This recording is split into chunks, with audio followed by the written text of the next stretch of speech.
Walk by faith, not by sight. Madalas natin itong naririnig o nasasabi kapag kailangan nating gumawa ng isang malaking desisyon na walang kasiguraduhan, like taking a big risk in our career, stepping into the unknown, or taking a blind leap.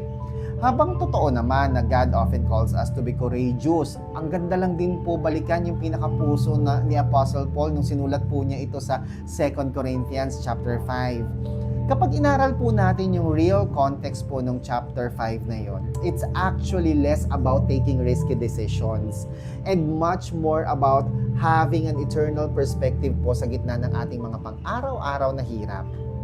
Sa context po ng verse na yon, sinasabi po ni Pablo yung physical nating katawan na unti-unti pong humihina, our earthly tent, at ang mga matitinding pagsubok sa mundong ito.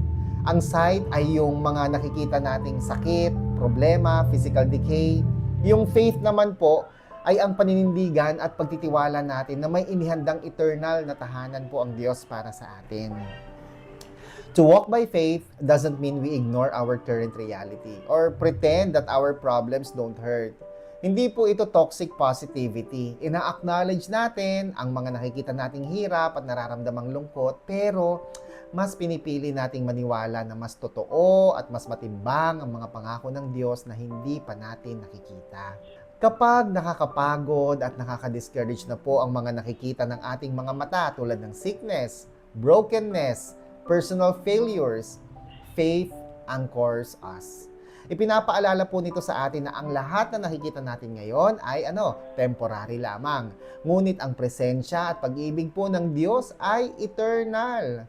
Nakaka-humble lang po isipin na God doesn't expect us to blindly close our eyes to the pains of reality. He simply invites us to look higher. Kapag pinanghihinaan na tayo sa mga nakikita natin araw-araw, may God's grace remind us to view our current struggles through the lens of eternity.